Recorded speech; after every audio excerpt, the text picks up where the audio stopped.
Okay, thank you for being here this morning. We do have a different building than what we normally use, but I really like this room. It's kind of quaint and puts us all together. But I would like to thank Vincent University Jasper for allowing us to use their building, and they're very courteous about that.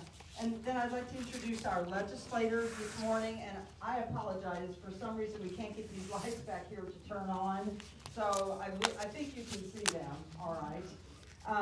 We have our State Representative Shane Lindauer and our State Senator Daryl Schmitt. Steve Bartels could not be with us today. And I don't see an American flag, but we're going to start with the Pledge of Allegiance. If everyone could just stand, please. I pledge allegiance to the flag of the United States of America and to the republic for which it stands, one nation, under God, indivisible, with liberty and justice for all. Thank you very much. And then on the ends of each of your tables where you're sitting, there are some little cards and pens if you have any questions. And because of the possible impending weather, I'm going to try to clump the questions together. So for example, I know we have several people here that are representing the Mid-State Corridor concern. I'm going to try to clump a lot of those together. And if you have other concerns, we'll try to do that. We don't want to be here all morning because we just really don't know what the weather holds for us. And some of you may have a distance to get back to where you live. But we would go ahead and start the program with each of them telling what's going on in their area of the world up at Indianapolis. And then we'll take questions and answers after that. So you do have to talk real close into that thing. Well, hello, everyone. Can you hear me? Is that perfect? All right, awesome. Brief introduction, Daryl Schmitt. I'm a farmer down between Ireland and Otwell. Second session at the state legislature. Before that, I was on the Du Bois County Council. Happy to be here. When I started and decided to get involved in public service, I did not have an axe to grind. My main goal is if we need to create legislation, okay, to solve a problem. But more importantly, I believe in local limited control. So I'm just as soon, one of my major things is to eliminate crazy stuff from becoming legislation. So, and then just a brief, we're hot and heavy in the middle of session right now, so I'll go through potential legislation that we're working on in the Senate side. And I'll preface that it's a really busy session. Last fall, the third Tuesday of November is always called Organization Day. That is the ceremonial beginning of the state legislature of session beginning, okay? So, and everyone's familiar with the clamoring for redistricting and things like that were going on. So, when we were called in for a special session, we chose not to have a special session. We chose instead to start the 2026 session early. Instead of starting the first week of January, we started that in December, okay? So what that means is normally an off-session year, a non-budget year, we have a biennial budget in the state. The non-budget year starts the 1st of January, ends in the middle of March. This year, we are going to end the end of February, okay? So it's going to be the same number of days. Why that's important is there will not be any additional cost to taxpayers because of us going into session in December. We squeezed it down, just had regular session begin early, so there's no additional cost to us as taxpayers. So I just wanted to go through that, but welcome and thank you. So I'm going to go through, basically I'm just going to start at one and highlight our top 5 bills that are in the Senate, plus other bills that I'm involved in and that I have a passion for. Senate Bill 1 is Senate Bill 1 is what we're working on there. Quite a few issues in there, but a lot of it is fighting waste, and abuse. Our Medicare system in 2019 was $5 billion was the cost for the state government for our Medicare Medicaid system in Indiana. It has ballooned to last session up over $10 billion, okay? A lot of factors and a lot of things involved into that, But what we're working on is trying to make sure that the system stays viable and the programs stay viable for the people that need it.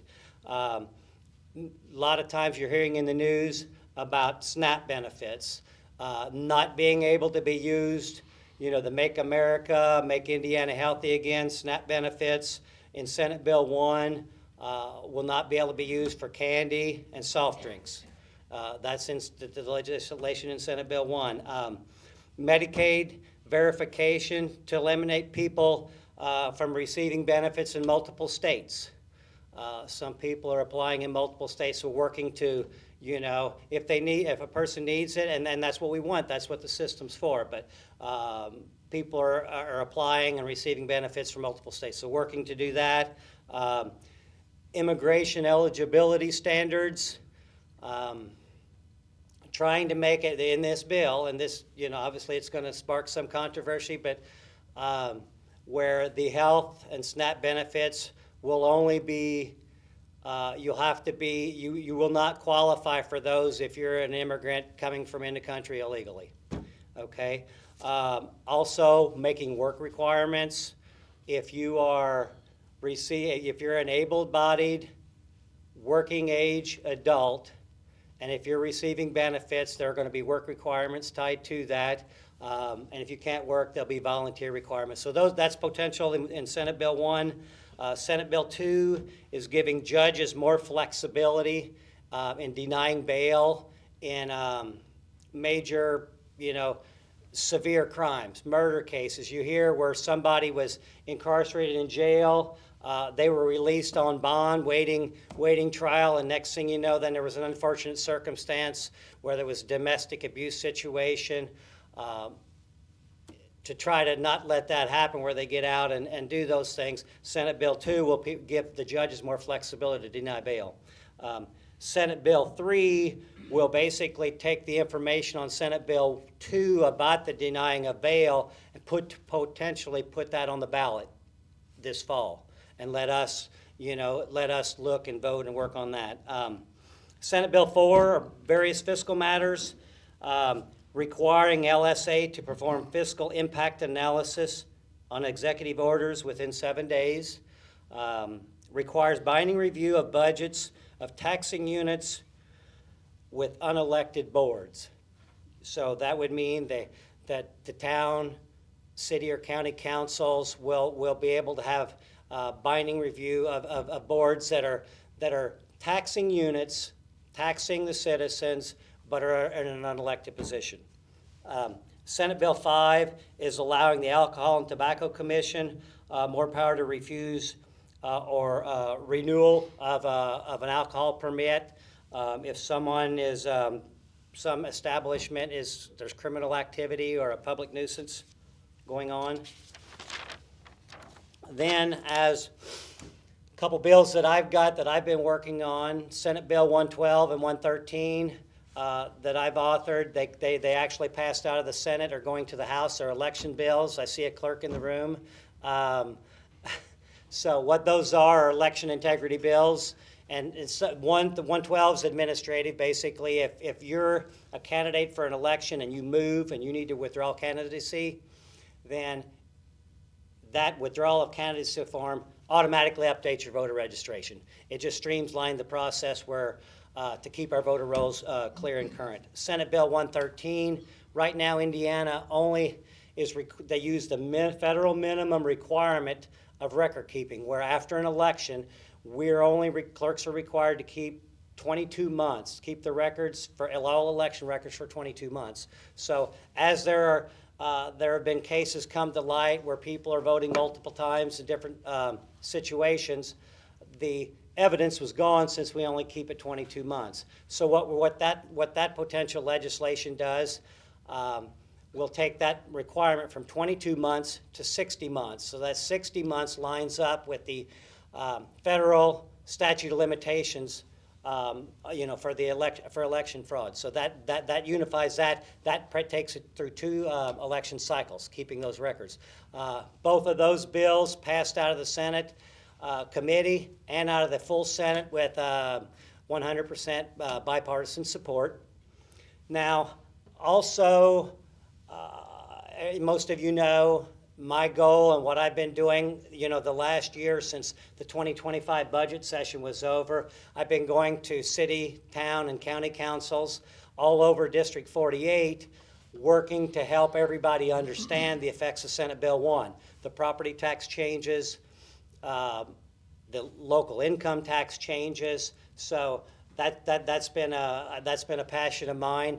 The goal of this for the people at home that are unfamiliar, there's been a study committee since 2023 going on because all of us have seen our property taxes on our homes just soar. So the goal is to move that decision-making power to the local level where we can hopefully make better decisions on how we utilize our money. Like the property taxes are collected, we pay them locally, and that money all stays locally.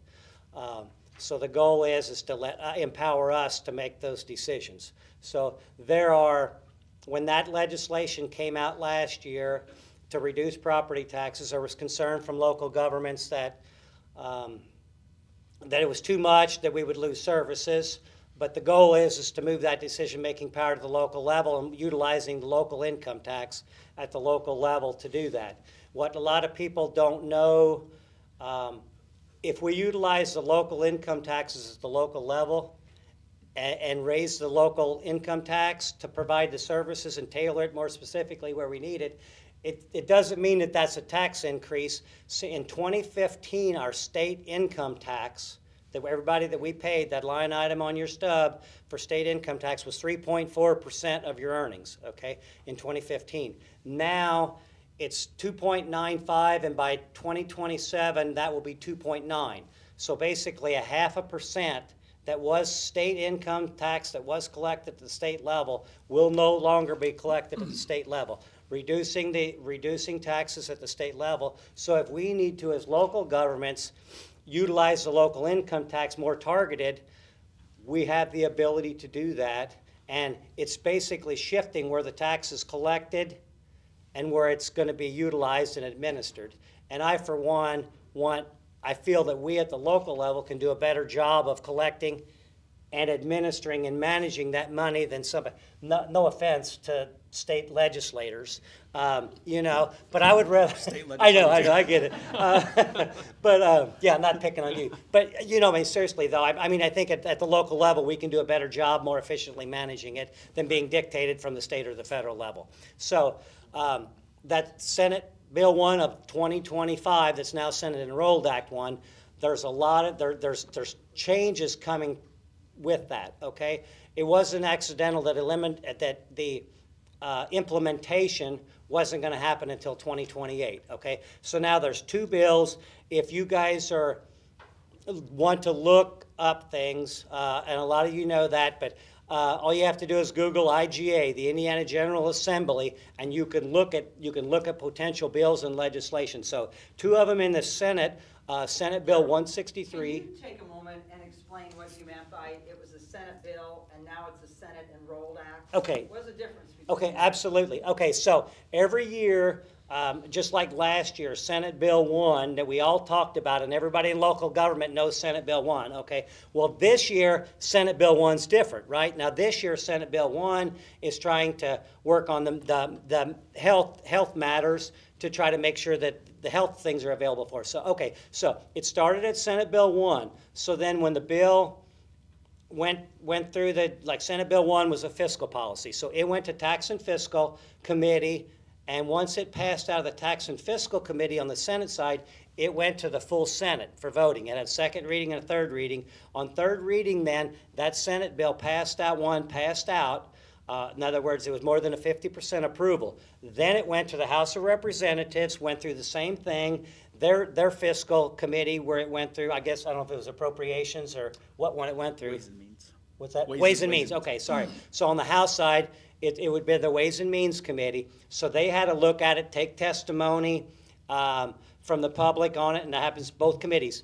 Their public testimony was held on that Senate Bill 1 last year for the fiscal. Then it passed out of the House committee, went to the full House of Representatives. Then there was chances on second reading to amend the bill to put it where everybody was more comfortable with it. So then it passed out of the House and once it's successfully with a majority vote passed out of the House of Representatives, then it went to the governor's office and if the governor signs on to it, then it becomes law, becomes legislation. So then it goes from a Senate Bill 1 to Senate Enrolled Act 1, where that then now is law. Thank you. Okay, you're welcome. So Senate Enrolled Act 1, I guess I need to be clear. Senate Enrolled Act 1 from last year, now since it was planned to be implemented in 2028 was the beginning of this phase in. It's a 7-year approach, and I'll bore everybody to death if I get into all the details, and forgive me because it's one of my passions is try to get this right and empower us at the local level. So I won't get into the details, but there are 2 bills on the Senate side, Senate Bill 163 and Senate Bill 238. Those are 2 bills. If you want to write those down, 163 and 238, that's potential legislation to make improvements to Senate Enrolled Act 1 for last year, okay? Because it's such big, there was such a widespread overhaul, if you will, of property taxes and state government and local government and how we work at the local level, that it was intentionally, the implementation was not going to happen until 2028, okay? And I've got all kind of notes, and I could probably sit here and talk for an hour and a half now because I'm like barely through the first third of my page of notes. So I guess what I will say, I'll just go through a couple highlights on Senate Bill 163 and 238, and then we can have discussions later when we go. But concern on the local income tax, right now the way Senate Enrolled Act 1 stands is it's giving municipalities the option to create their own local income tax. Right now, local income tax is always at the county level, okay? So the county councils can do that, and there's limitations on how much, but they're the ones that are implementing this, okay? In an effort to give us more local control and be able to manage it better, this Senate Enrolled Act 1 was giving municipalities an opportunity to create their own local income tax, separate that out. Right now, all the local income tax is collected at the county level, and percentages of it go to the municipalities. So this would break it out where they can, so everybody above 3,500 population, municipalities would have the ability to create their own local income tax, okay? And where heartburn came with this for some people, I know our town council president from Ferdinand's sitting in here right now. Okay, so Ferdinand's under 3,500. It's, what is it, 2,200? 2,400. Okay, so there was heartburn in that. So now I don't remember if it's in 163 or Senate Bill 238. So there's potential legislation there to take that number to 2,000. So in that case, then that gives Ferdinand the opportunity to represent its citizens better, hopefully, and utilize that and make it simpler for the county. So that's one of the things that are potential. Also, there is a mix of the local income tax rate, 2.9% total. Right now, it's 1.2% for municipalities and 1.7 for counties and a bunch of different breakdowns. There's potentially shifting a couple tenths of that from what counties can do to what cities can do. EMS rate, they're talking about breaking that up potentially further. The fire and EMS, there's a 4/10 rate for local income tax for that. So there's some tweaks and some potential changes that we're working on, and this is potential legislation. So now's the time when you have questions, whether you're in a fire department or in local government or an individual, now is when you call us. This is all stuff that I'm telling you that's potential legislation coming down the road that might or might not happen. And since it's such a large topic, there's a possibility, there's talks that instead of 2028 implementation, it might get pushed back to 2029, just so we can go through another full budget cycle. We went through the budget cycle in 2025. Now we're in a short session, so we're not doing We're not tackling anything that's going to affect our 2-year state budget, okay? So now next year in 2027, then we have time to react and tweak to make sure we're doing these major changes right and getting the local control to us, okay? That's all I'll talk about in that until we go further on. Senate Bill 243 is also legislation, potential legislation. We hear about no tax on tips, no tax on overtime, and no tax on loan interest for American-made vehicles. That was in whatever the House bill was at U.S. Congress, what our president likes to call the one big beautiful bill. This will be doing some of those functions and trying to help the average person here at the state level, okay? And then we have to talk about potential. Back in 2004, it was either 2004 or 2007, there was the Kernan-Shepard report, which was a report initiated by our then Governor Daniels about changing township government, okay? Right now, there is a House Bill 1315, that's on the House of Representatives side, and I'll let Representative Lindauer speak on that if he will. That's a bill basically would eliminate township government, or any township less than 6,700 people. I represent 57 townships in the 6 counties I represent, and starting at the Wabash River, that's Gibson, Pike, DuBois, Spencer, Perry, and Crawford counties, those counties I represent. I have 57 townships, and that would eliminate all but 4 of those townships, okay? On the Senate side, Senate Bill 270, if you're looking up bills, that's a bill which, coming out of the Senate side, that the Indiana Association of Townships, so a lot of the township people, Indiana Volunteer Firefighters Association. I sit on the local government committee in the Senate, so that's one of the committees I'm sitting on. So this Senate Bill 270 came through the local government committee. Okay, so in that committee, we heard testimony from the Township Trustees Association, the Indiana Firefighters Association. This is a bill that the local firefighters, township, this is a bill that they would rather see, so instead of an elimination, this would be a merger of townships, okay? Carol, I have a question. Shoot. So this isn't the first time that the elimination of townships has been Exactly. on the docket. So if the townships were eliminated, what would happen to the duties of those township trustees? Where would those be farmed out to? That has never been identified. I can only speculate that it would more go to, certain parts of it would go to the municipalities. You know, this is all hypothetical, because this is not law. These are just potential things. So hypothetically, under that, I believe would be, and I hate to speculate, but, you know, say like a town of Jasper.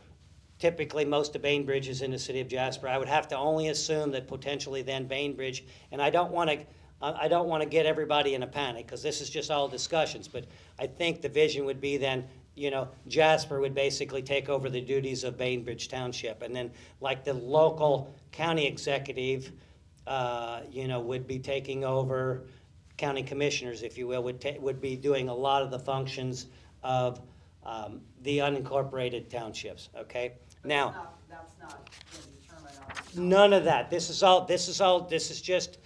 Daryl talking, Yeah. okay? Yeah, I get that, but I mean, on an overall state level, that's not being determined. What was Absolutely not, absolutely not. Let me go through, and what I would like to do then, on the merger bill, the Senate Bill 270, what they're trying to do there is, the intent is to incentivize, and townships that are working, doing a good job, you know, the board is doing what they're supposed to statutorily, the township trustee is doing what they're supposed to do statutorily, keep those. And it would be totally independent of size. Population would not be a factor in it at all, okay? If you're doing good work and your people are happy, then that's what we want to do. They're being efficient as best they can, because local control, right? And there's no more basic local control than that. But if there's inefficiencies, then we need to work on that. So one of the possible on Senate Bill 270 would be as a point, there potentially would be a point ranking system, okay? So, and the goal in this would be not to get points, okay? So, and I'm going right into section 8 on 270, and in there is this ranking system. It says the department shall use the compiled data to assign points to each township government as follows. So you would be assigned 2 points if a township government did not provide township assistance in calendar year 23 or 2024. So then you would, if you didn't provide any relief to people, that way you'd automatically get 2 points, which very unlikely that that's happening. There's normally assistance that would be needed. You'd get 1 point if a township government does not actively manage fire protection or emergency medical services within the township on January 1st of 2025. Okay? And then you'd get 1 point for each year the township government did not file an annual finance report to the State Board of Accounts in the years 2023 or 2024. 1 point for each year a township government did not file all required monthly upload reports as required by directive of the State Board of Accounts in 2024 and 25. 1 point for each year that a township government did not file an annual budget with the Department of Local Government Finance in 2023 and 24. So basically, if you were doing your work as prescribed in your township, you would not be getting these points. But if there's always a story of a bad actor, no matter where you're at, no matter what it is, no matter what the job is. If you're the editor of a newspaper, if you're the chamber director or whatever you're doing in the world, there's the vast majority of the people do a great job, but then every once in a while there's a bad actor that makes us all look bad. So this would be incentivizing people in townships that do a great job, but then identifying the ones that didn't, and they would be a likely candidate for merger. So there's a 1 point for a township government that has an adopted budget of less than $100,000. So there's a number of things, and I'm gonna flip through a bunch of these, and there is. And I do afterwards, if you're from an individual, I've got a listing of how it would potentially affect District 48, Senate District 48. And what I'm looking for here, there's a breakdown. There's such variability. We look at our townships, and most of our township and our trustees here in the local area draw very minimal, a very minimal salary just to cover expenses, but that's not always the case. There's a broad difference.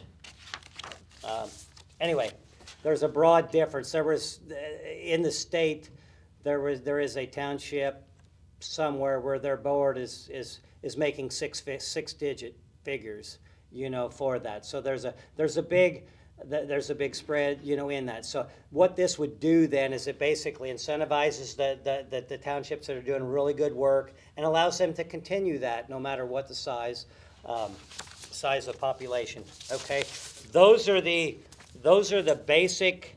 I know that's a lot. So that I gave you a breakdown of the things that we're doing for new, plus looking at improving legislation from last year. So. And I apologize, I took more than probably 10 minutes, but anyway, a lot of great things and a lot of things going on. So anyway, I'll hand it over. Thank you. Just want to start off saying thank you, Nancy, for hosting this. There's probably a lot of other things you'd rather be doing on a 5-degree day or whatever it is outside. And thank you all for being here today as well and participating in the process. So my name is Shane Lindauer, as Nancy said. I'm a state representative for District 63, which incorporates portions of Du Bois, Davies, Pike, and Martin County. This is my 9th session, which is hard to believe. Excuse me. It's my last session, as some of you may know, so this is one of the last times I'll be sitting up here. Somebody else will be in the hot seat, I guess, next year at this time, so to speak. So again, just appreciate, I've always enjoyed these, and Nancy putting them on, and this is one that we can always kind of count on that we'll have good attendance on these.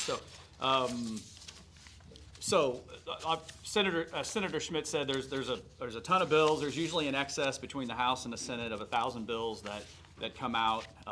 Roughly 20% of those get passed. 20 to 25% actually make it all through the process to become, as Senator Schmitt said, an enrolled act, either a House enrolled act or a Senate enrolled act. So, on the House side, we kind of self-limit on a short session. We can only have 5 bills to introduce. Some people choose not to introduce any bills. We've got legislators that do none. I happen to have 5 again this year. I'll run through those just briefly, and then you can ask questions on those if you would like during the Q&A time. But House Bill 1225 deals with tech parks. I had a similar bill last year.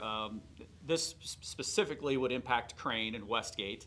It made it almost all the way through the process last year and then got cut because of the projected budget shortfall that Indiana faced last year. Now, the good news on that we're actually much better than expected over the projected shortfall. But I think out of prudence last year, we as a state decided that if this is the projected shortfall, we're gonna live within our means, even based off a projection, which I think all of us would agree we should do and do in our households, I'm sure. So in any case, that got cut last year. So this year I brought it back. We've got a little bit of a nuance in there that it takes any kind of fiscal impact, as Senator Schmitt said. Basically, in a short session, a non-budget year, any bill that's got a fiscal impact in it is pretty much dead on arrival.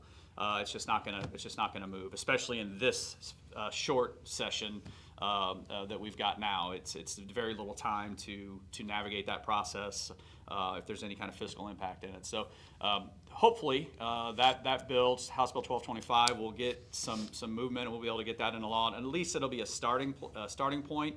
And then as the fiscal situation changes, we get into a long session. Maybe we can do some different things on House Bill 1225 in the future. But as I said, that'll be for somebody else. House Bill 1226 deals with the Buy Indiana plan. So currently in Indiana code, Indiana favors Indiana businesses. So when I say the state of Indiana, when it's purchasing, the governmental entity, state of Indiana, is purchasing furniture or whatever kind of goods, if it's steel for roads or whatever it may be, we have a favorability rating toward businesses that are in Indiana, and specifically then there's a stackable aspect of it that if it's manufactured in Indiana, there's also increased percentages. So meeting with, no secret, right? And Du Bois County is a big furniture manufacturing area, and so I'm meeting with several furniture manufacturers from the area in the off season this summer. There was maybe loophole's not the right word, but furniture at least uses a distributorship to sell furniture. And what happens sometimes is the business, an Indiana business, can be little more than a room in a strip mall or something somewhere, and there's maybe 3, 4, 5 employees there, and then they'll turn around and sell furniture made in North Carolina or something like that. So they're not selling furniture manufactured in Indiana. So what we're trying to do is we're trying to make sure that we're not just using an Indiana business, but we're using products, whether it be furniture or electronics or again, steel, whatever it may be, that's manufactured here in the state of Indiana. Obviously, I don't have the statistics in front of me, but manufacturing is a huge part of Indiana's economy. And when we look at what businesses, we don't have to look far. Again, Du Bois County, we're very blessed to have the businesses and the companies that we have in our county, right, where we can we can look at how those businesses impact our communities more than just the jobs and things they create. Of course, there's that as well. But and so in any case, 1226 is trying to tweak that a little bit. Senator Schmitt and I are, I think that's scheduled to be on third reading Tuesday, and so I'll pass it out of the House hopefully, and then we'll see what kind of traction we can get over in the Senate and make some good things there happen. So I've had for a few years now, it's a gold and silver bill. It's House Bill 1227. Basically, it's trying to make gold and silver more practicable, usable. Right now, you can't take your gold bar to Walmart and shave it off and buy a gallon of milk, right? I mean, that's not going to happen. So there is technology out there for those of you who are in this space or interested in this that allows you to hold gold. Right now, it's held in a vault, and as of all places, Switzerland, as you might imagine. And then you can use a debit card essentially, and you can then go to Walmart and do that. So it's just like you're actually holding gold somewhere. The problem is it's out of state. It's still subject to capital gains taxes and all those kind of things. So this bill is trying to look at partnering with the state of Indiana to where we could use gold and silver. It would be held, in a vault somewhere in the United States, like the Texas Bullion Depository. Brinks is actually working with some other states. So there's 4 or 5 other states who have passed similar legislation that would hold gold and silver. So I could buy $1,000 worth of gold. It would be held somewhere securely, and then I could have a debit card and again, go to Walmart or the gas station and use that. So it's just a hedge against, the volatility of the dollar. Obviously, no secret, our federal government has not done a great job with managing the federal budget over the last many decades in Republican and Democratic administrations. And so this is a way just to provide a little, a hedge of protection, as they say, or another avenue, and make using gold and silver actually practical, something that has and retains value. Obviously, if you're following gold and silver right now, it's got a lot of value. So in any case, that's got a fiscal on it, so that is dead, unfortunately, I think, and unless we can get the fiscal out of that. So that's been a frustration of mine. And I won't go into it, but it's got a fiscal on it. It's probably not going to go anywhere this session the way it looks again. So I got House Bill 1389, which is dealing with adoption and foster care. So last year I worked on a bill. It was a parental rights bill. It basically gave a cause of action to parents to not feel. There were times when DCS would be, specifically DCS, not exclusively, but DCS would be overbearing and come in and take children out of what were, after the fact, good homes. And again, I know we could point to situations where the other way, right? I hear those stories as well, but there were certainly situations where DCS came in, took kids out. There was no recourse for these parents. The kids were out of the home for months, over a year at times, accused of certain things. In any case, so last year we had a parental bill of rights bill that put a cause of action. Basically, it said a parent can sue these DCS workers or people like that if they are overbearing. This year we're kind of expanding that. It's going to adoptive parents and foster care parents. So right now there are, I think it's 12, depending on exactly how the statistic is broken out, 12 or 13,000 kids waiting adoptive placement in the state of Indiana, again, depending kind of how it's broken out. There are certain adoption agencies that don't want to come into Indiana for fear of because they are specifically religious in nature, and they feel like they are discriminated against in the sense that they're not, that they're saying, well, we can't send them to that home because it's a Christian agency or whatever it may be. So we're looking at trying to provide, basically what the bill does is it's going to provide guidance for DCS saying that you just because you're a Christian or what, it doesn't single out Christianity, but I mean it's any kind of religious in nature language in the bill that says if you you have a right to adopt and be part of the process, and so that's something that actually is scheduled for a hearing Monday, first hearing in committee on Monday. Excuse me, and then I've got a House Bill 1390. Which is pertaining to eminent domain, so right now, obviously, Mid-States Corridor is a hot one in our neck of the woods, but just statewide, the thought process is if eminent domain happens, right? I mean, most every road we drove to get here, probably took somebody's land at some point, and so. Eminent domain is in the U.S. Constitution, and it's something that our state has practiced regularly. But in the U.S. Constitution, it says if you're going to do it, it needs to be properly compensated. And so right now, there are times in the state of Indiana, if your land is taken, that you get 125% of fair market value. What this bill does is it just across the board. There's no carve-outs, there's no exceptions. It would just be across the board, 125% of fair market value you would get. And then there's also another provision in there that deals with, it's called inverse condemnation, which is if say the state or whomever, utility, doesn't take your land, but they put a substation right next door to you, that's going to kill your property values. So right now, you can inversely, you can sue the state, but it's very difficult to win that case if you're that property owner.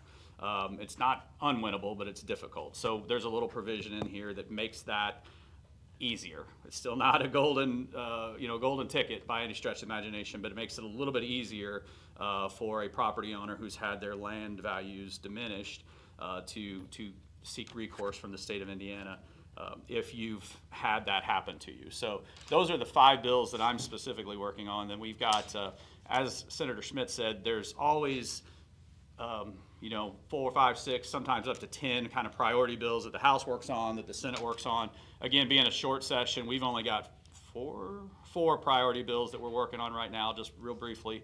It's House Bill 1001, which deals with affordable housing. Probably most of you saw the statistic.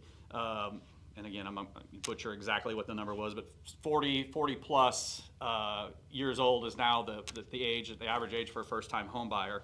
And so we're trying to address this. I mean, affordable housing and housing, generally speaking, has been a hot topic for the last several years in the legislature. We've taken steps in the legislature to try to address that issue. This is kind of taking another stab at that.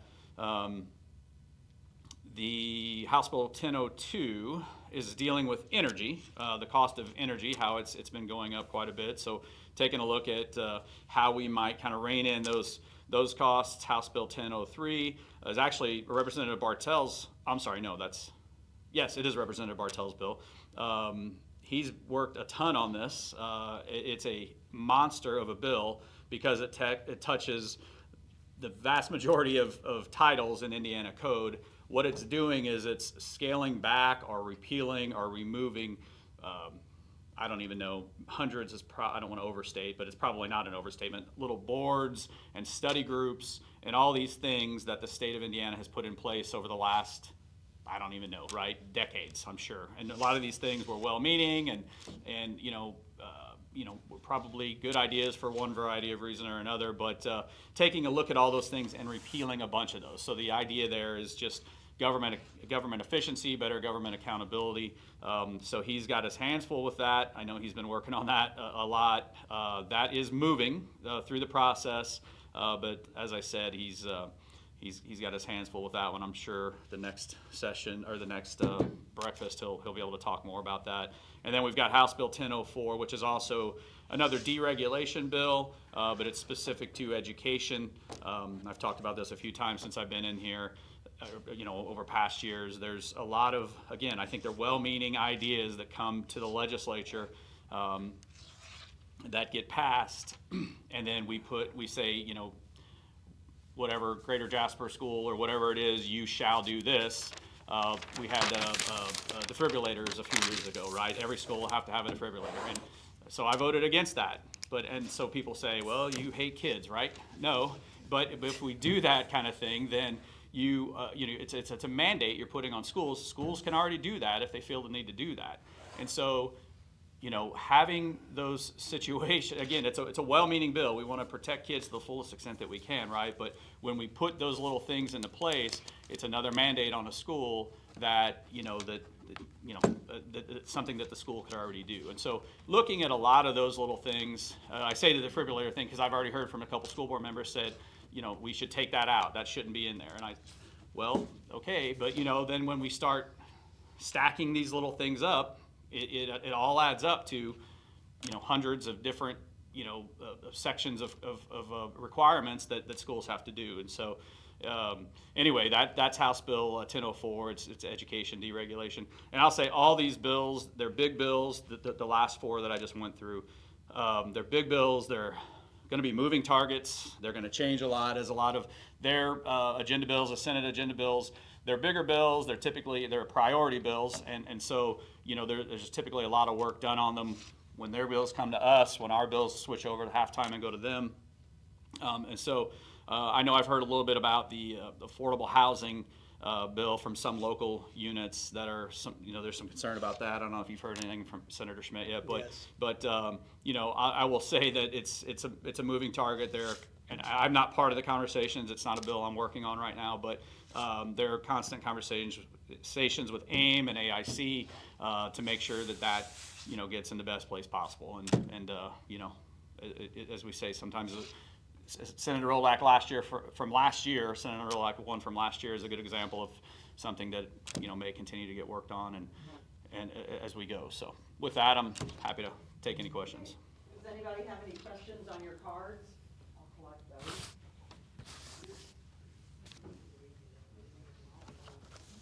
those.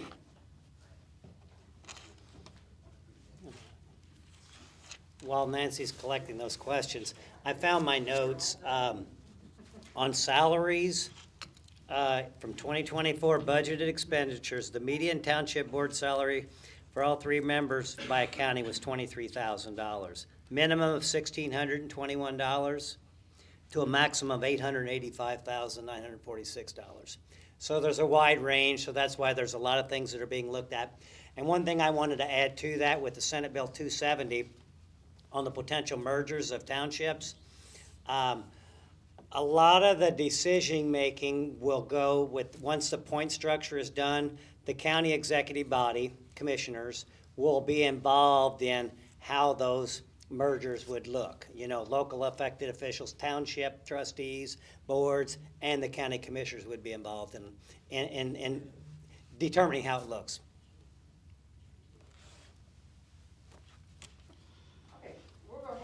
Start with, I just kind of picked one off the stack here. Is the reason Medicare and Medicaid costs are rising or doubling due to the rollback of federal subsidies?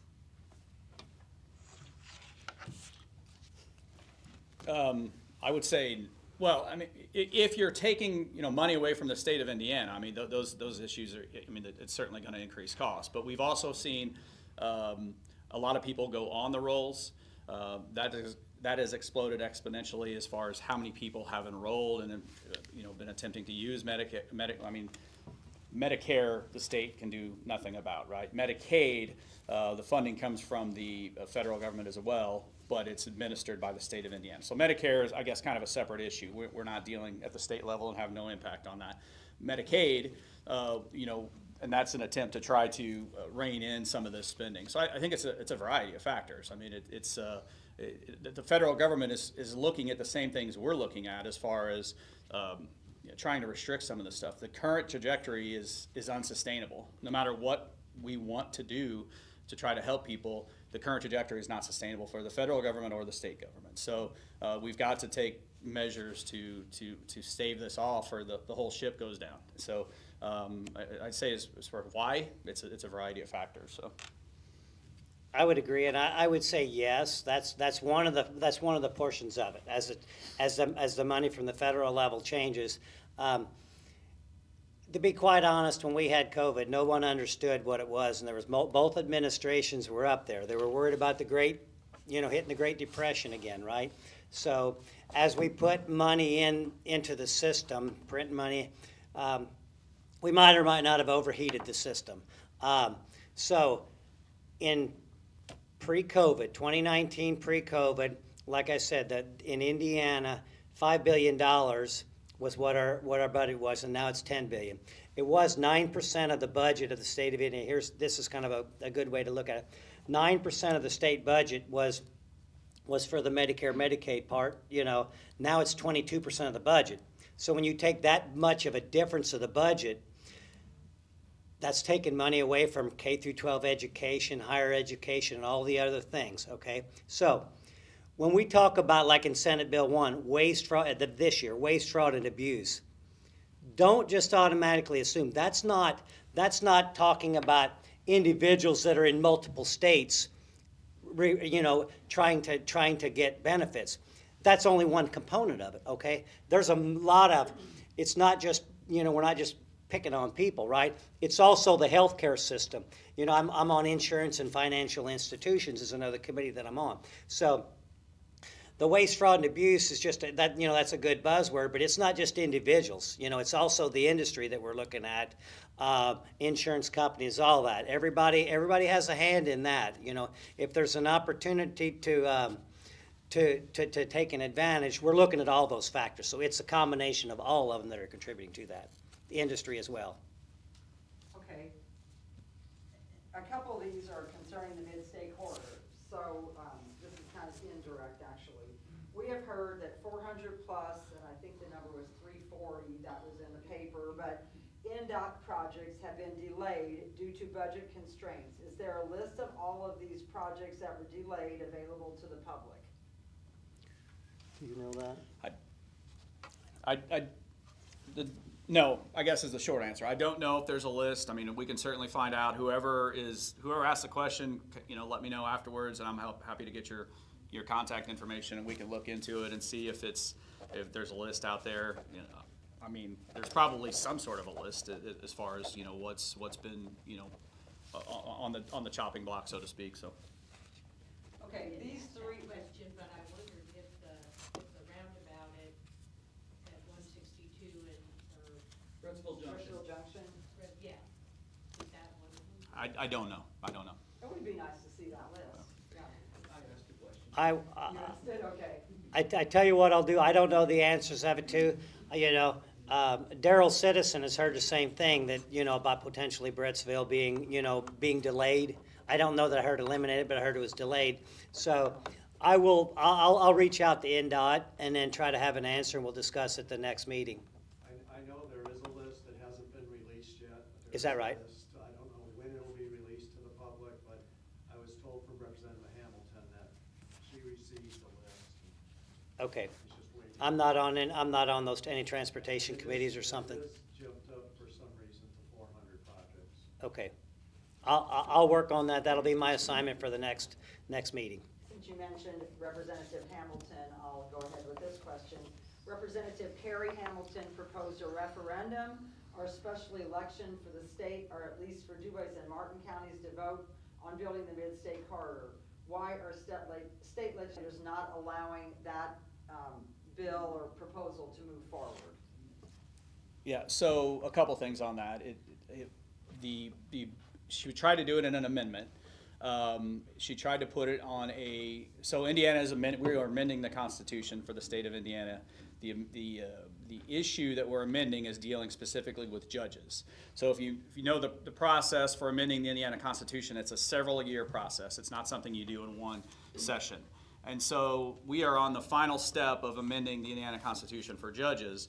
She was trying to put this language on a bill that's amending the Indiana Constitution. So it was, frankly, not the right place for any kind of language like that. It's this is an issue, again, specifically to judges. It's called non-germane, and this happens all the time in the legislature, where people try to attach amendments to bills that have, nothing to do with those bills. So that was stopped. That specifically was stopped because of that issue. Generally speaking, Indiana is not a large referendum state. We generally don't put referenda on the ballot. There's a variety of reasons for that, but it's not something that we typically do. Usually, one of the only things you see routinely that go through referenda are like, increasing levies for schools and local things like that, right? Where it's, you want to increase your local levy. But as far as, specific issues, Indiana has not generally done that. It's just not something, that we've generally practiced. But as far as that language, it was never going to happen because of the issue she was trying to attach it to. I think she was more of a political point she was trying to make than anything else. So. Okay, so given that same realm of thinking, I'm going to kind of combine these three questions into one. Given a majority of people in DuBois County are not in support of the corridor, what actions need to be taken to ensure the corridor does not happen? Why was the idea of a public vote on the corridor not allowed, and is there a backstory to that? And please state your position on the corridor, for or against, and your basis for your position.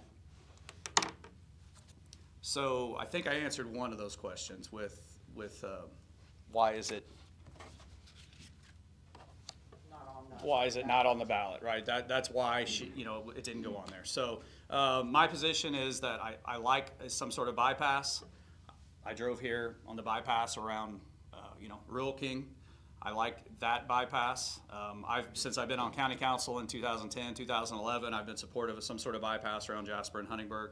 I don't necessarily like a 4-lane, the idea of a 4-lane with the J-turns and everything else, but I do think, getting some traffic out of downtown is a good idea. I don't like a new terrain 4-lane highway cut parallel to the existing 231 up through Martin County either. Excuse me. So I would prefer to see some sort of scaled back version. So this is where the issue gets difficult, because people say you're either for or against the Mid-States corridor, and I would say that's not true. That's not my experience at all. A couple years ago, I was at it was billed as an anti-Mid-States corridor rally. There were 100, 150 people there. I don't remember how much. We were asked to come and listen and not speak as legislators. There were 4 or 5 speakers that spoke against the corridor. Afterwards, 3 of those speakers came to me afterwards and said, we basically had the exact same position I did with those 3 that were at an anti-Mid-States corridor rally. So my point in all that is saying there's some nuance in there that has to be had, I feel like, rather than just saying you're either for it or you're against it. I do think there are different configurations. Now, I know the current configuration is a 4-lane, that goes around Jasper and Huntingburg. I personally I'm not a fan of that. What can you do? I think, you stay involved. I'll go back to, like I said, I was on county council in 2011, 12, 13, back in there. There was going to be a bypass around Jasper and Huntingburg then, and I was supportive of that measure at that point. And at the last minute, the state was buying ground on that project. That was, I think, Chad Blessinger's here. He probably remembers this as well. This was, I thought, at least as a county councilman, a foregone conclusion that was going to happen at that point. And at the last minute, Governor Daniels at the time pulled the funding for the project, and it was moved elsewhere. So, it's something that I've, like I said, broadly speaking, supportive as far as having some sort of way to get around Jasper, get around Huntingburg in a more efficient manner. So, I don't know. Let's see.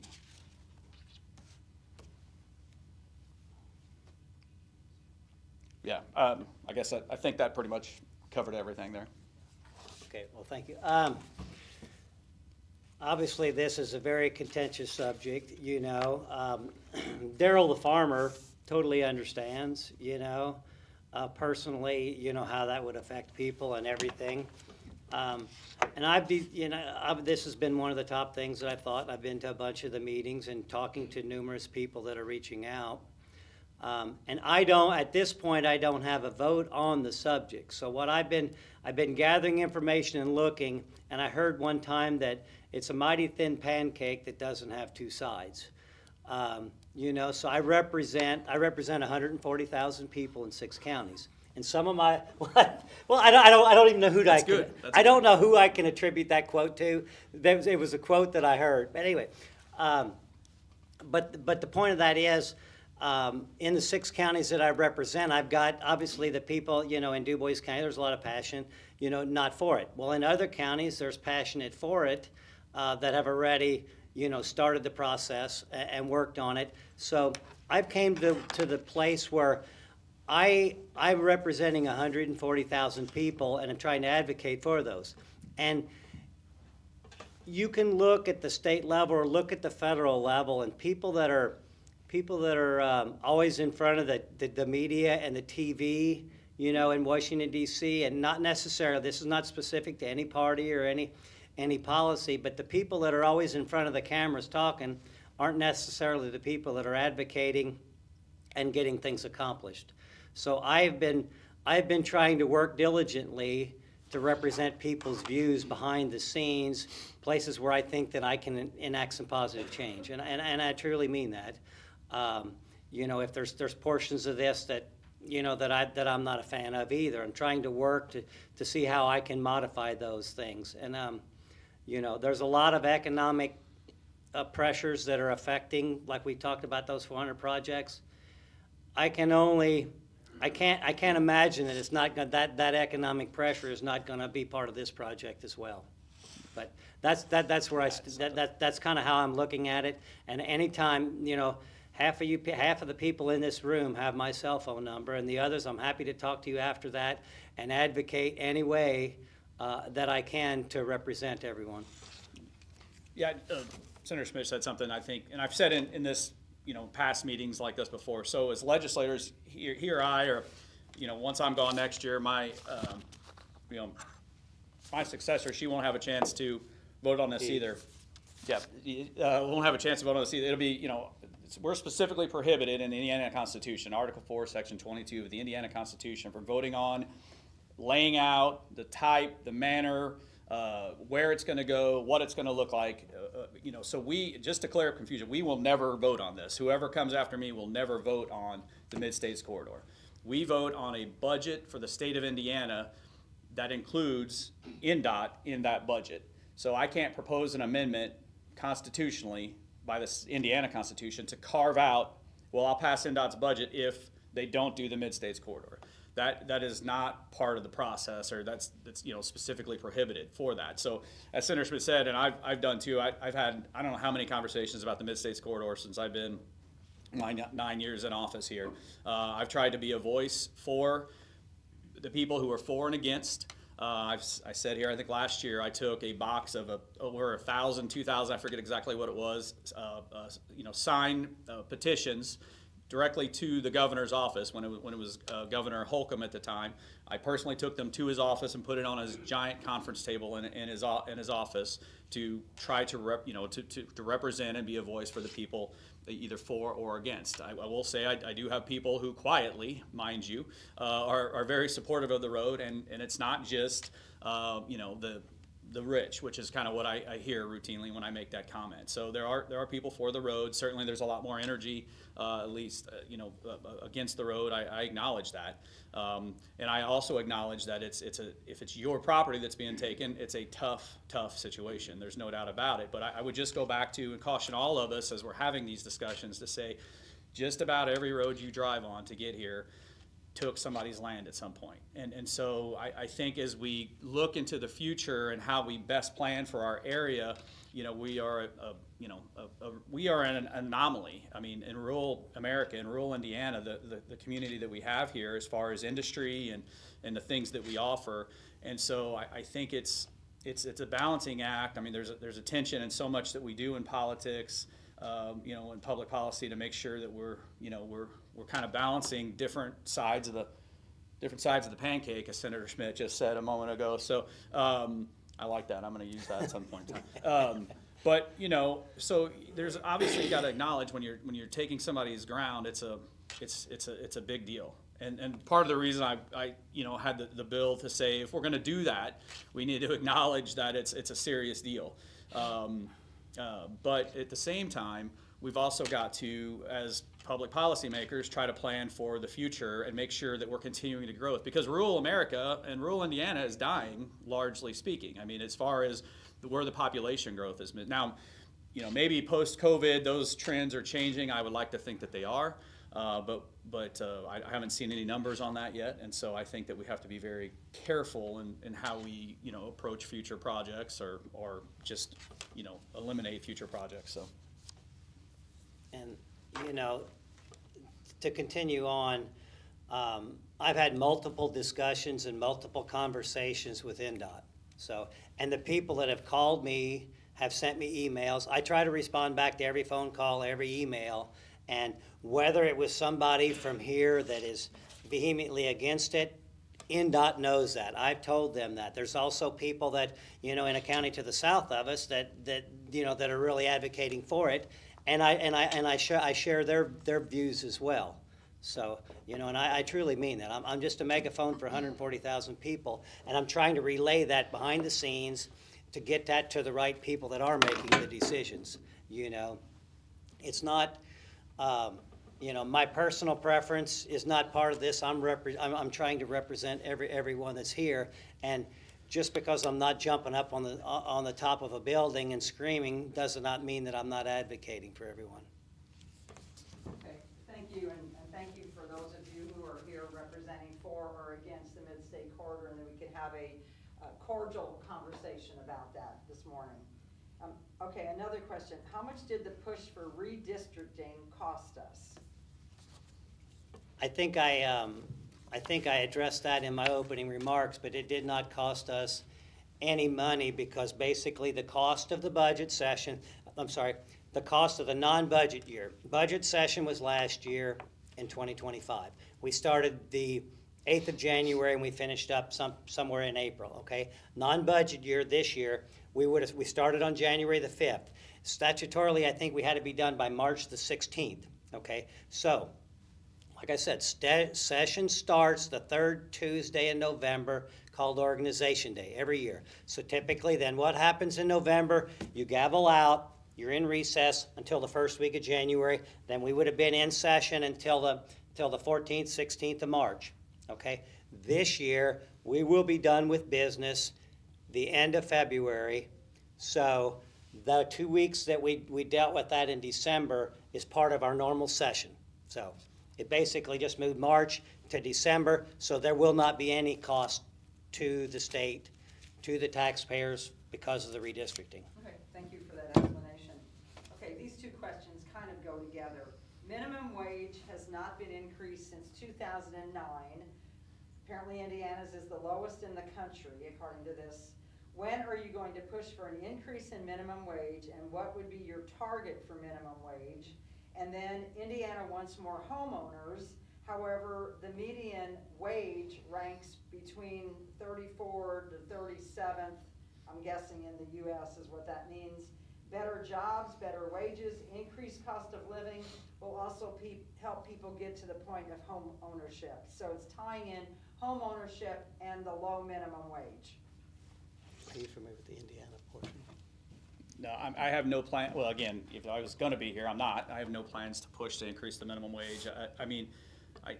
I'm a believer that increasing the minimum wage, you're just increasing costs to do business, which increase the cost for the consumer at the end of the day. So if I'm a business owner, and I've been a small business owner, if there's a mandate for me to increase minimum wage, I have to increase my prices. So you're not a business owner, for the heck of it. You're a business owner because you want to provide jobs, but you also want to make a living doing it. And so I think there's a give and take there. Affordability, Indiana is routinely ranked as one of the most affordable states in the nation.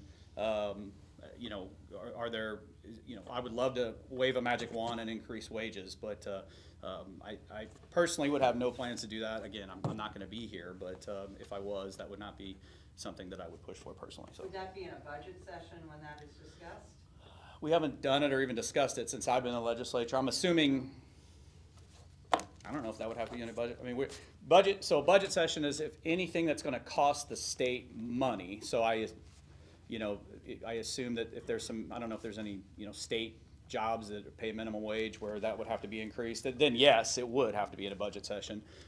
So I don't know is probably the short answer. I'm not good at short answers, but I think.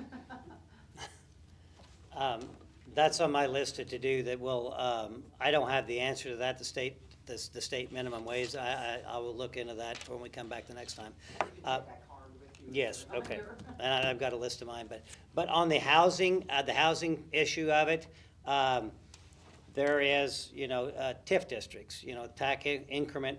I guess I know Ferdinand's working on that. There's a lot of places working on ways that we're trying to incentivize home ownership in Indiana. There is a bill, and forgive me, I can't look through all 1,000 of them this quick, but I know there's one creating tax incentives, tax breaks for first-time home buyers. So there are multiple potential pieces of legislation this year that are trying to address that issue.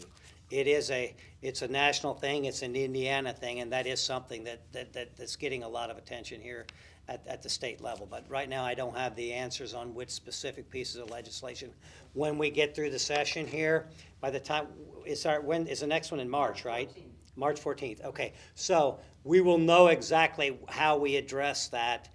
This session will be over, like I said, in the end of February. So we will have a listing of the legislation that did make it through to the finish line on ways to help improve the housing in the state of Indiana. Okay, these two kind of tie together. I'm having a hard time reading some of this writing on this one, but my property tax bill has increased 70% in 5 years, and that is no exaggeration. This person says abolish property tax. Electric bills have increased 27% in the same period. The IURC, that's the Indiana Utility Regulatory Commission, is dominated by industry. And then, did the new property tax legislation in 2026 make corrections to neighborhood classifications, which in this person's view was an inflation factor different in Marion County with inflation factor changes law of property enacted in 2002. So again, about property taxes, maybe commenting on that, and then also about electric bills. People are really up in arms about electric bills. Okay. I'm not as good. I'm Daryl, a farmer, so I'm not a politician. I can't remember all those and be able to recite those back to you. But we can start with the utility rates and the things. So there have been 3 new appointments to the Utility Regulatory Commission. One of them that was just appointed, the new chair, is a legislator. He was in the State Senate, Andy Zabe. He will be involved in that. Was one new appointment. A gentleman from Evansville that was in the legislature, and I don't know his background. He was just appointed 2 weeks ago, and there's 3 people that have been appointed to work on this, and multiple parties. Of those 3 that were that are now on the commission, the new appointees, out of both parties, Democrats and Republican gentlemen that were on there. There's a lot of things to unpack on why our utility rates are up, right? You know, we made the choice as society to try to do a better job of, you know, protecting our environment as we're making this changeover from coal to natural gas, renewables, nuclear. As you're shutting down one type and creating a new source of electricity, startup costs. No matter what that source is, there's a lot of costs associated with new facilities and new buildings. Okay, so you know, changing in 2006, I believe Indiana was the 4th most economical energy state in the country. You know, we had the cheapest electricity. I think out west where they had hydro, they had more affordable than what we did, you know, with the coal. But now as coal, as we tried to make coal better, and I'm not saying I'm an advocate for or against, but you know, as we were trying to get cleaner sources, when you're putting up new, it takes more money to do that. Then there also, the one thing is everybody loves this thing. We can't do without it. So, you know, they're projecting that in the state of Indiana to double our electric needs in the next 10 years. You know, so then that brings in the whole thing about data centers, you know, which are the big users of energy, big users of water. The water, it's my understanding the water is being addressed, and hopefully that issue is being, you know, the amount of water consumption is going down tremendously, you know, as new technology is coming. I don't know the details on that. So there's a lot of things going on right now. I can tell you that our utility bills are one of the hottest topics at the State House, figuring out ways to, you know, address it from every angle. You know, from the corporations to, you know, the individual to the utilities, how we're doing all that. Okay, so everything is becoming more transparent as we move forward, and it took us a little while to get into this, and it's going to take a little while to get out of it, but it's not sustainable with the percentage of income that's now being used for energy. You know, the part of our income that's doing that. There's no way that our electric bill should be more than our mortgage payments, and I've seen that time and time again, and that we can't continue on with. So that is being addressed from multiple angles to come up with a solution on that. Property tax.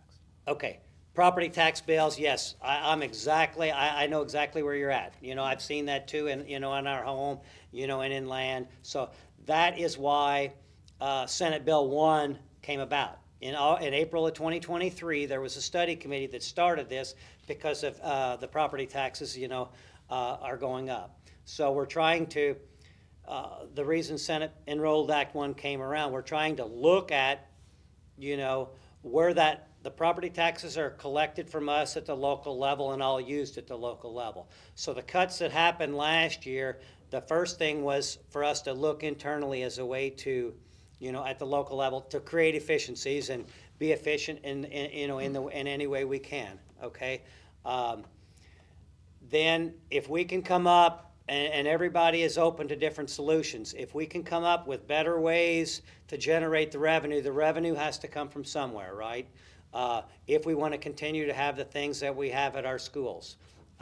Roughly, in rural Indiana and here locally, roughly 2/3 of our property taxes go to the school systems, okay? And then the rest is either for, for local government functions, libraries, the whole thing. So it's collected locally, utilized locally. So there's a lot of things that happened in Senate Enrolled Act 1 last year that it's going to take some time for those to be enacted.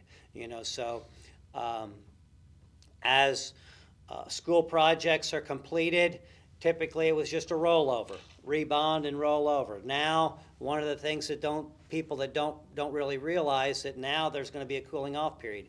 So when one project ends, there has to be a rejustification for those projects, okay? So then we're all going to be hopefully getting involved and able to make those decisions. So, and also as I always talk about getting the decisions to us locally, then it's hopefully we're able to be more nimble because we're making the decisions locally where it's easier to enact change, right? If you're doing it locally and you're in the middle of it. I mean, we're part-time legislators, so when I'm home at church on Sunday, invariably before I get too far into the parking lot, we're talking about things the same way. If we can work to make the decisions better here locally, there's a lot of things that we're working on to try to change. When we started last year in 2025, it's a 7-year plan as this stuff changes and some of these things are enacted, okay? So by 2031, a lot of our property tax systems are going to look totally different, okay? But it's a slow process to do it, and ideally, if we could get rid of the property taxes, but we have to generate the revenue from somewhere. So we need to. I'm totally open to look at that mix. Last year, everybody, if you're not, we can look back. But in April of last year, we came up at the state level with a $2 billion shortfall. Okay, from the projections of December and through April, from December 24 to the first quarter of 2024 to the first quarter of 2025, a $2 billion shortfall. So in the last 10 days, there was $2 billion that had to get cut out of Indiana's budget because we have to have a balanced budget. Unlike the federal government that's at $38 trillion debt, we have to balance the budget. So we had to come up and cut $2 billion out of the budget because of the revenue projection shortfall. And I was like, why? Where did this come from? Where did that go?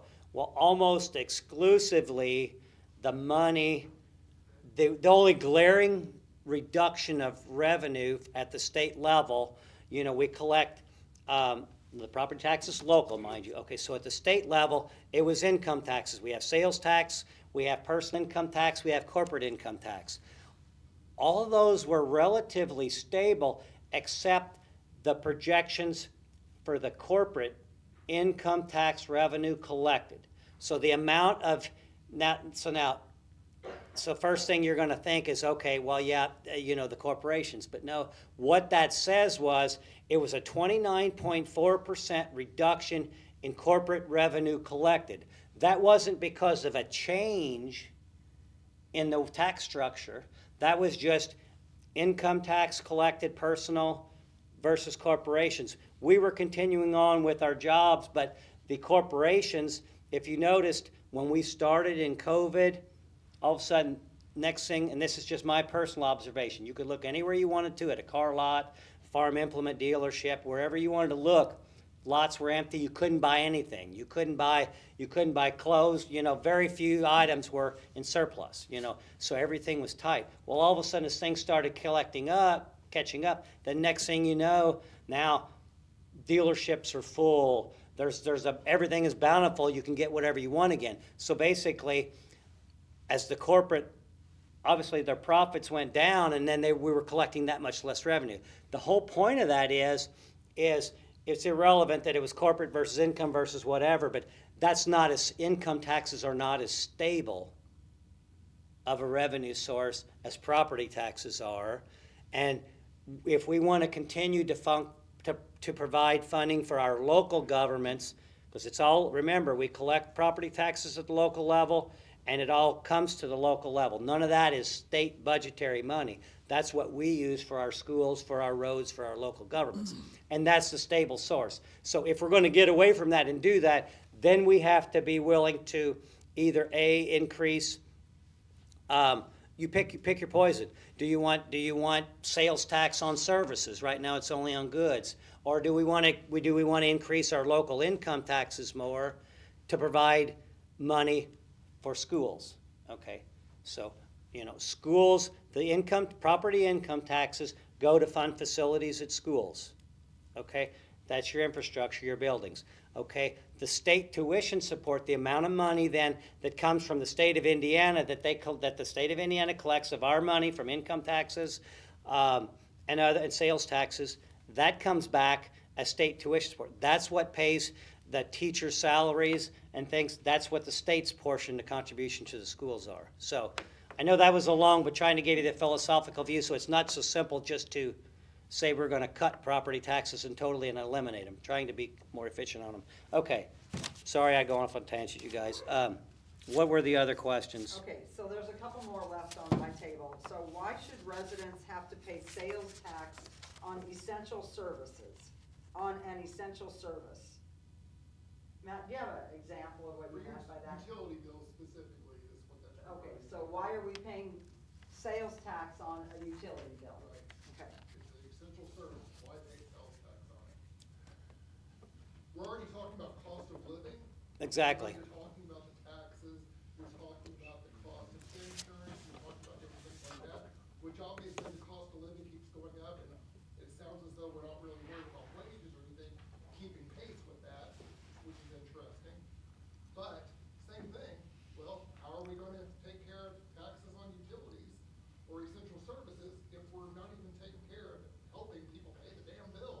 Yeah. No, that's a good question. And it's not that nobody's worried about wages. We have to, everything has to stay in balance, okay? I guess I would say we have to figure out needs versus wants, and the revenue has to come from somewhere. So I guess that's the battle, where the revenue's coming from. And if we want property taxes to cut, then are we willing to have one less sports facility or sports field? And that there is legislation right now, at the State House to try to look at that potentially to soften the blow for energy rates, is to potentially just put a pause on sales tax on the utilities. So where that'll go and what that'll end up, but I want to assure you, and I heard that, and we're actually, believe it or not, as much as our utility rates are going up here, we're fortunate as compared to Centerpoint and to NIPSCO in northern eastern Indiana. So I want to assure you that this is a top priority from the executive branch, the legislative branch up there, that we've got to figure this out, because it's not sustainable to have electric bills higher than mortgage payments on our house. So you're right. All right, so another question is, to pursue eliminating property owner being responsible for the sanitary sewer fees. It apparently failed previously, and how did you vote on that matter and why? I can explain if you want. Sure. So there was legislation that has made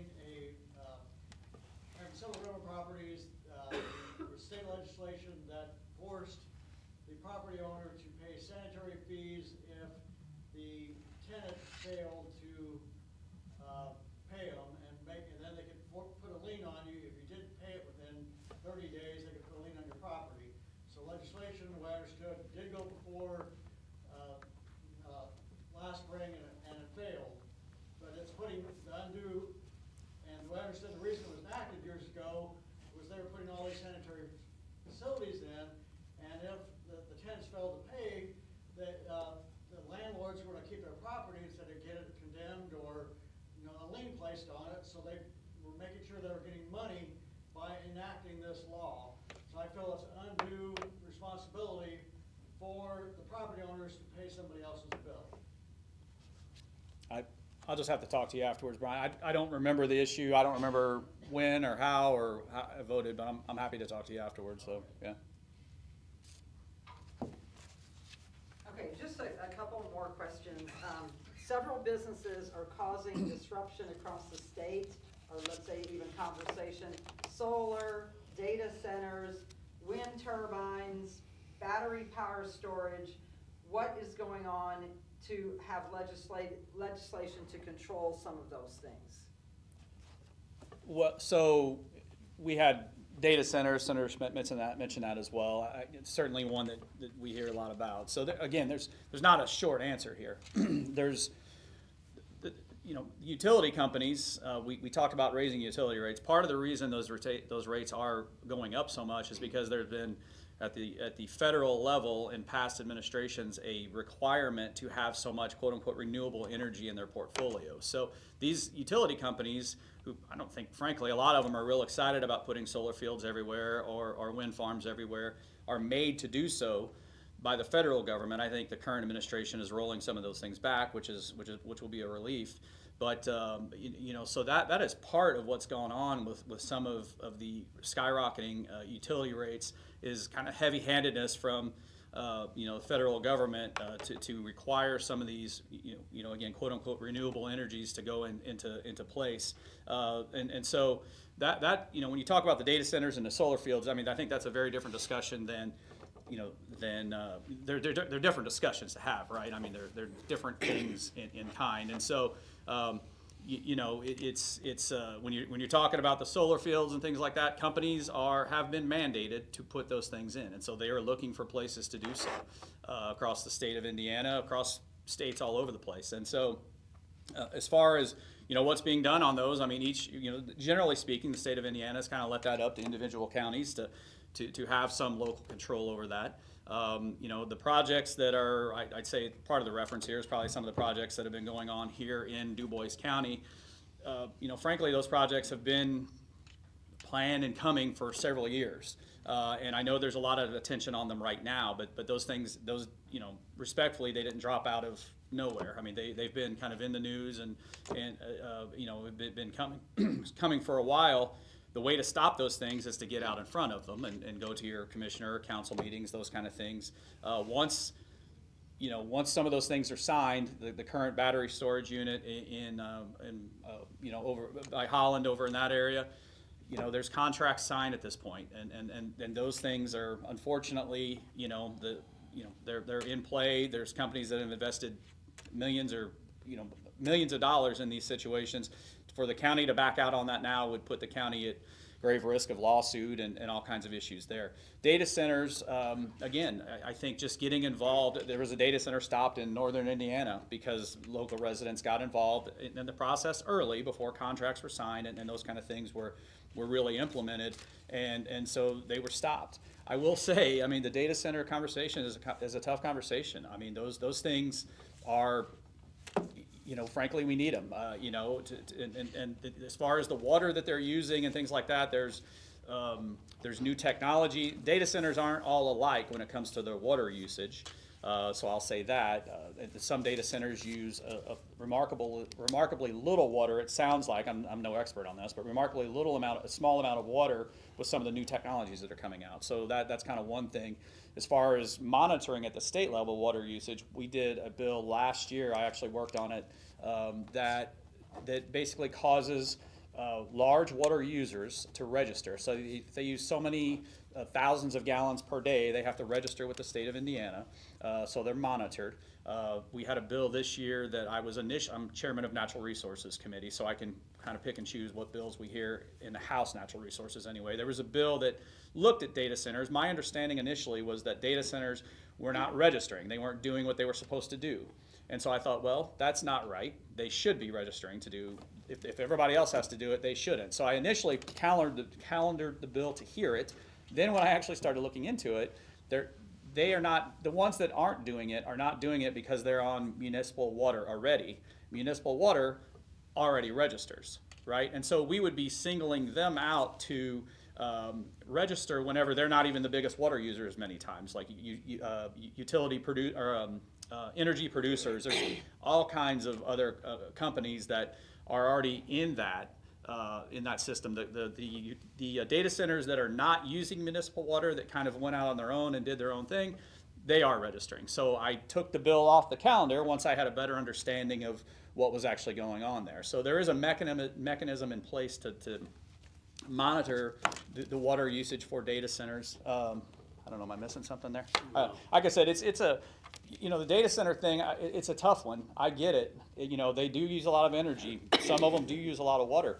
But, if we're not doing this, I can assure you there's other places, other countries that are going to be doing this. And so how do you, you can't have both. We can either be the leader of the free world nationally, and which is going to mean data centers and knowledge and those kind of things, and try to balance that, or we can not. And I'm not saying I have a perfect answer there, but to just say no data centers anywhere ever, I don't think that's a great answer either. So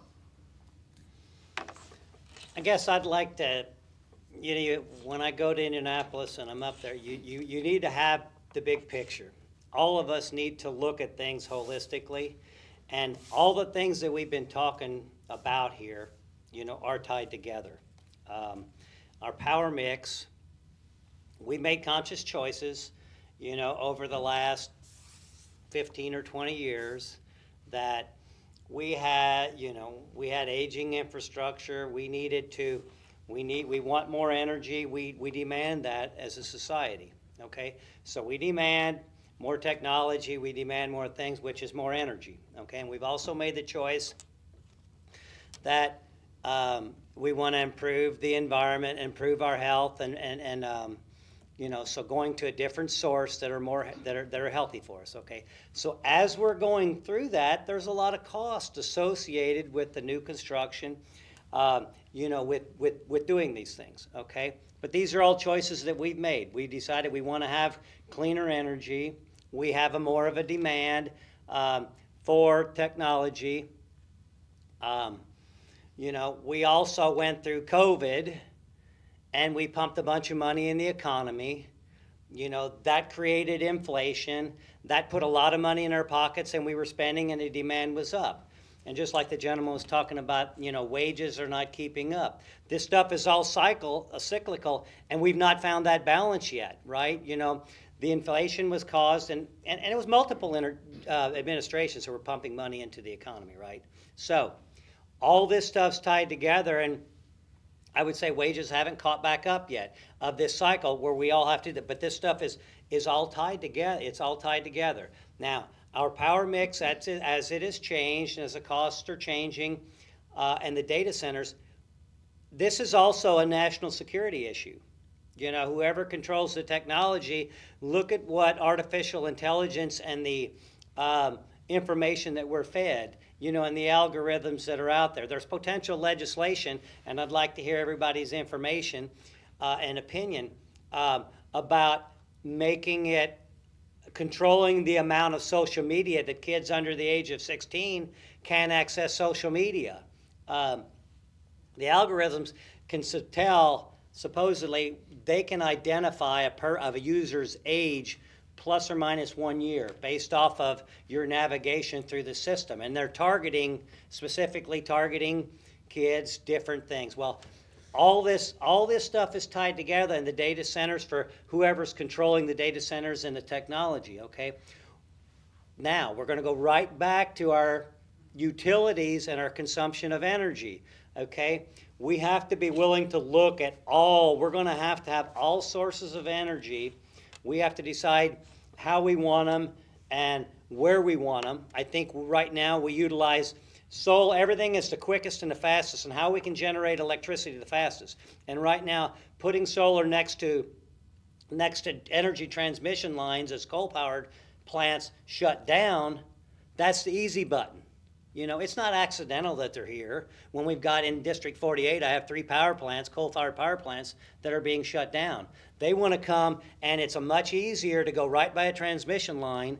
You know, as we move forward, do we need to put some of those solar fields on abandoned coal mine property? It takes about $1 million a mile to move that energy to the grid and utilizing the existing grid. So this stuff is, you know, it's all tied together, you know, all the cost. I'm a proponent of nuclear energy. I've toured the nuclear facility up in Michigan. If we can use the small modular nuclear reactors that have been used on submarines and ships for a number of years, in my opinion, if we can end up using, let's say, take a data center, put it somewhere where it makes sense, not around population sites, put it there, have the data center, the companies that are doing that, have them, basically it's a cost to produce. They'll pay the cost of the small modular reactor that's sized and fitted for the data center. You put it there, they pay for it, doesn't affect us as consumers. It also eliminates the cost of the grid. Instead of having centralized energy production that has to go through this grid, makes us more susceptible to terrorist attacks and things like that.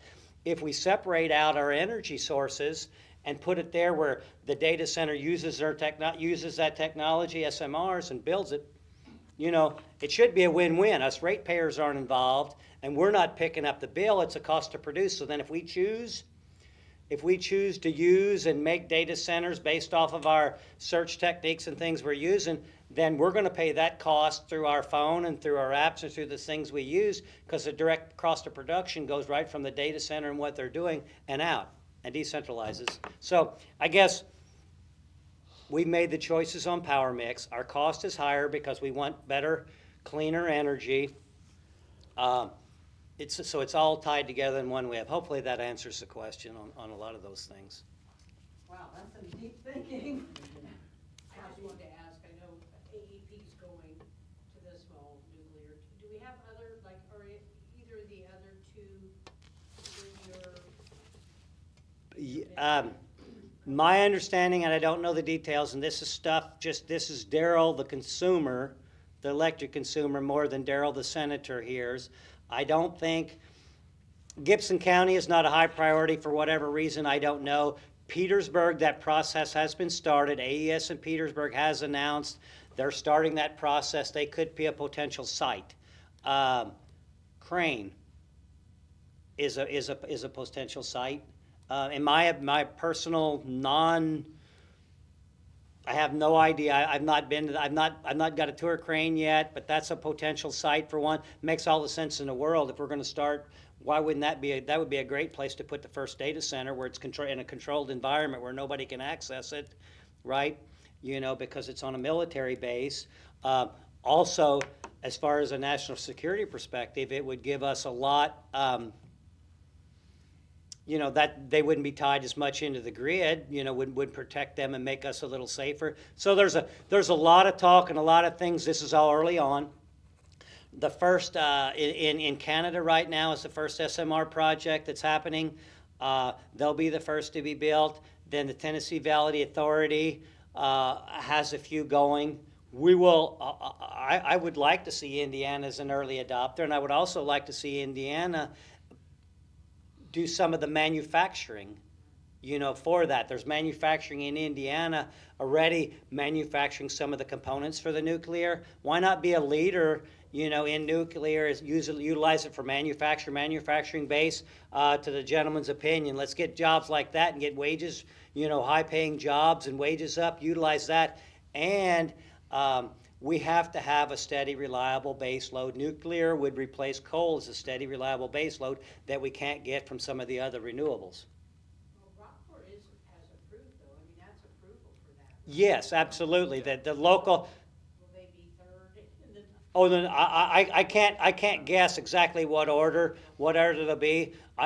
Just personally, I would, Spencer County, Crane, I don't know what order, Petersburg, I know, Purdue University, is involved in this a lot. Where exactly what order, they will all, those ones that we're talking about will be probably early potential sites in the state of Indiana, and more to come down the road. So this is nothing that I'm telling you is set in stone, and it is top secret information. This is all information that's out there and public accessible. Giving you my personal opinion. I think those will be early adopters, and I think we have to do that. And if we can be leaders in that, we're leaders in the energy sector to get our utility costs down, also then increasing wages, as far as manufacturing wages and good jobs. So we have an opportunity if we're not afraid to make some bold moves, in my opinion. All right, well, I think we all came here thinking we were gonna be snowed in. I don't see any snowflakes flying yet, but we'll end this on one kind of a lighthearted question. Are the Bears coming to Indiana?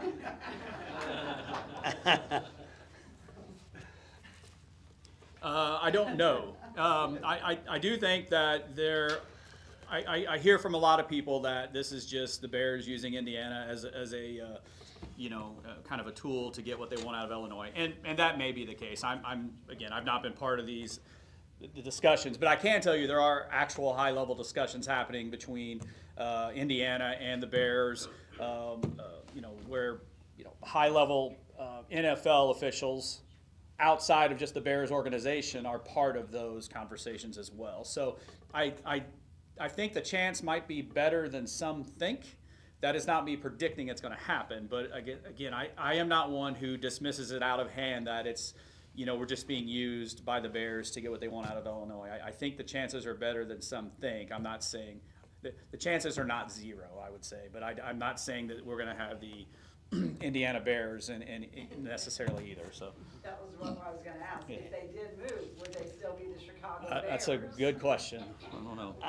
I would guess they would continue to be called the Chicago Bears, the New York Giants play in the Meadowlands in New Jersey, right? But I will concur. I mean, at first I thought, well, okay, this is just craziness or whatever, but no, there are serious discussions. I would not be surprised either way. If I would say that this is, these are serious discussions going on. But All right, well, let's thank our two legislators who showed up. And you're all welcome back here in this building on Saturday, March 14th at 9 till about 10:30. So thank you and have a great day, and everyone be safe. And please reach out. This story is still being written with this session. Right now we're almost at the halfway point. So the Senate bills that I was talking about that made it through and his House bills, at the end of next week, they switch. So we're halfway. So there'll be public testimony in all committee hearings and anything, and we have an opportunity to mold and change and improve all legislation yet moving forward. This is a Thomas Jefferson quote.